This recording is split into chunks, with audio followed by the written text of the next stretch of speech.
누군가는 이번 한국의 7대0 대승을 두고 155위 팀 싱가포르를 상대로 하면서 대승이 그렇게 기쁘냐고 비아냥거릴 수 있습니다. 어차피 7대0이나 일본이 5대0으로 이기나 크게 다르지 않겠죠. 일본은 미얀마를 상대로 원정에서 5대0 대승을 거뒀지만 한국 같은 소란스러운 분위기는 아니었습니다. 유튜브 축구 컨텐츠들도 오랜만에 활성화되면서 쿠팡 플레이가 올린 하이라이트는 150만 회 이상을 돌파한 상황입니다. 그만큼 임팩트 있는 경기라는 거죠. 이 당연한 승리가 왜 이렇게 팬들의 마음을 기분 좋게 했을까? 이건 어때요? 한국은 1월에 FIFA 랭킹 144위 말레이시아와의 조별 예선 경기에서 졸전 3대3 무승부를 거뒀습니다.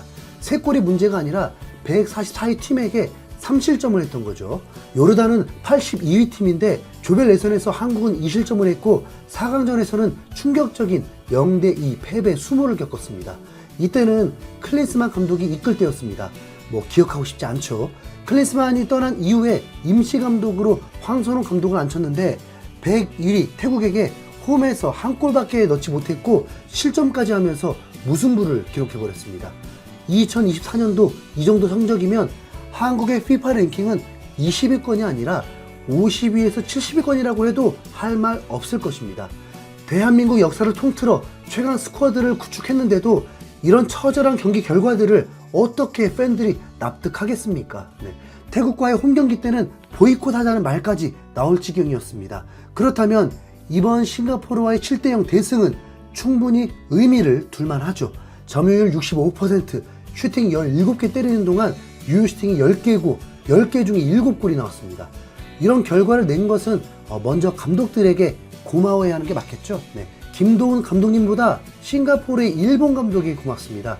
오구라 감독은 경기 후 싱가포르 매체 더 스트레이츠 타임즈를 통해서 팬들에게 공식적으로 사과를 했고 패배의 이유가 단순하게 블록을 세우고 버티는 것보다는 도전을 하고 부딪혀 보는 게 싱가포르 축구에 더 남는 게 있다면서 한국을 상대로 물러서지 않고 부딪히는 전술을 펼친 것입니다. 돌아오는 건 골 폭격이었죠. 후반전에 계속해서 골을 내주자 선수들이 긴장을 했고 한국에 완전히 겁을 먹었다. 그때부터는 모든 게 끝났다 라고 했습니다. 그리고 한국에 대해서 클래스가 완전히 다른 축구를 하는 팀이었다면서 제대로 벽을 느껴버렸습니다. 가장 큰 잘못은 손흥민을 한 명이 마크하게 했다는 건데 오구라 감독은 이 정도면 근무 태만으로 봐야 될 수 있습니다. 손흥민은 세계 최고 리그인 프리미어리그에서도 맨시티 같은 빅클럽들마저도 상대 수비수 2명이 마크를 하는데 이 경기에서는 한 명이 붙었습니다. 너무 불쌍할 정도였습니다. 혹 모르죠. 싱가포르가 승점 1점이라도 얻기 위해서 버티려고 했다면 지금의 기쁨과는 달랐을지도. 그리고 김도훈 임시감독에게 고마워해야 합니다. 한국도 공격 도중에 실수가 있으면서 역습을 허용할 때가 있었는데 평점 8점 이상급 6번 전문 선수가 버티고 있었다 보니까 공수 전환이 제대로 연결될 수 있었고 공격수들이 더 공격에 집중할 수도 있었습니다. 그게 바로 1년 3개월 만에 국가대표 부름을 받은, 아니 김도훈 감독 부름을 받은 정우영이었습니다. 정우영은 콜업을 충분히 거절하고 국가대표를 은퇴해도 팬들도 납득할 수 있는 34살 현역 선수입니다. 한국의 레전드급 선수들 박지성, 기성용, 구자철, 이영표, 홍명보, 황선홍은 모두 정우영 나이 이전에 은퇴를 했고 그나마 황선홍, 이영표가 같은 나이에 은퇴를 했습니다. 참고로 이동국은 38살에 은퇴했고 김병진은 45살에 국가대표 은퇴를 했습니다. 34살의 주전으로 활약하는 게 쉽지 않을 뿐이지 이례적인 경우는 아닙니다. 실제 호날두, 메시, 모드리치, 토마스 밀러, 지루, 레반도프스키는 모두 정우영보다 나이가 많습니다. 한국이 2002년 월드컵 때 베테랑 선수들이 있었기 때문에 팀도 더 견고할 수 있었고 신화를 쓸 수 있었죠. 그리고 2010 남아공 월드컵 때도 33살 이영표가 풀백인데도 주전이었습니다. 정우영과 박용우는 같은 소속팀으로 카타르에서 뛰고 있고 거기서도 31살 박용우가 정우영보다 주전인데 오히려 김도훈 감독은 박용우가 아닌 정우영을 선택했으니까 매우 탁월했다고 볼 수 있죠.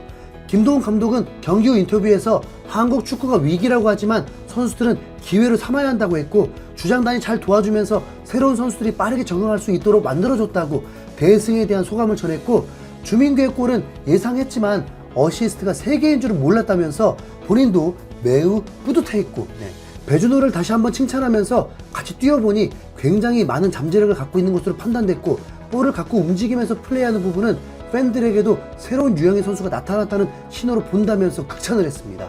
배준호의 골은 소속팀인 스토크시티에서도 SNS를 통해서 영상과 함께 게시물을 올리면서 왕의 국제무대 대관식 해설자가 정말 좋아했다 라고 코멘트를 남겼습니다. 시즌 종료 전에 현재 팬들의 인터뷰를 들어보니까 대부분 배준호는 스토크시티에서 뛸 선수가 아니라는 것을 알고 더 레벨 높은 팀으로 이적할 것을 예상하고 있더라고요. 배준호는 21살 데뷔뿐만 아니라 출전한 지 9분 만에 골을 기록했습니다. 이쯤에서 손흥민의 데뷔골도 한번 회상해보면 좋겠죠. 손흥민은 18살에 시리아전에서 처음으로 경기를 뛰었고, 데뷔골은 한 달 뒤인 19살이 되면서 인도전에서 데뷔골을 넣게 되었습니다. 손흥민은 이번 멀티골로 이제 차범근 레전드와 10개 차이까지 좁히게 되었습니다.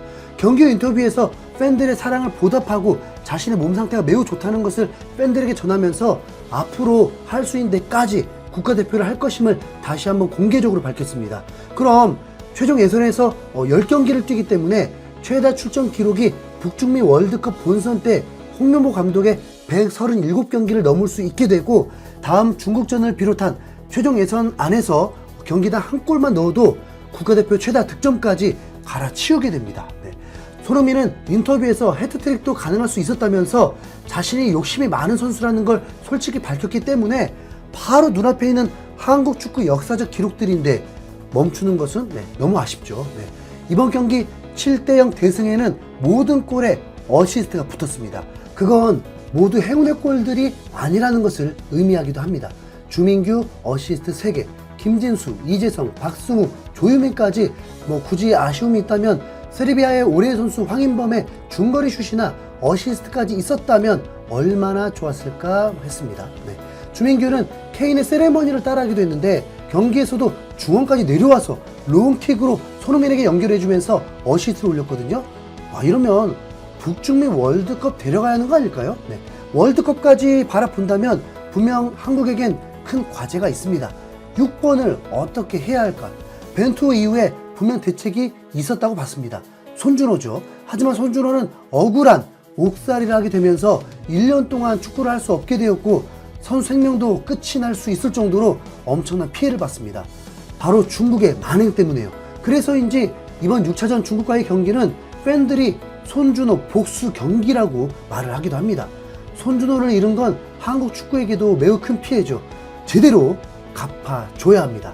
또한 한국은 중국과의 경기에서 봐줄 수가 없는 게, 자칫 승점 3점을 얻지 못하게 되면 최종 예선에서 톱시드를 받지 못하는 자존심 상하는 일이 발생할 수 있습니다. FIFA 랭킹 점수에서 호주에게 역전 당할 수가 있다 보니까, 그러면 일본, 이란, 호주 그리고 한국이 되면 한국은 일본, 이란, 호주 3팀 중에 한 팀과 같은 조가 됩니다. 솔직히 그런 조편성이 돼주면 더 최종 예선이 흥미롭긴 할 텐데 자존심 문제인 거죠. 중국 매우 비참하게 돌아갈 것 같죠? 마지막으로 경기를 본 팬들의 흥미로운 반응들을 소개하고 마치도록 하겠습니다. 오랜만에 축구를 보면서 화를 안 내게 되었다. 싱가포르 의무진들이 조현우보다 더 많이 뛰었다. 조현우는 돈 안 내고 직관을 했다. 탐욕 소니를 볼 수 있어서 너무 좋았다. 대승의 요인은 싱가포르 잔디도 한몫했다. 난 이강인 첫 골을 계속 돌려보고 있는 중이다. 이재성 미친 체력, 이강인 미친 드리블, 정우영 미친 안정감, 손흥민 미친 슈팅, 주민규 미친 연계. 주민규와 이강인 활약 칭찬글이 가장 많았습니다. 중국과의 마지막 6차전은 화요일 저녁 8시 경기입니다. 중국에게 부탁이 있다면 선수들 다치지 않도록 플레이해 주시죠. 적당히 5골만 넣어드릴게. 이상 희우sem고래였습니다. 감사합니다.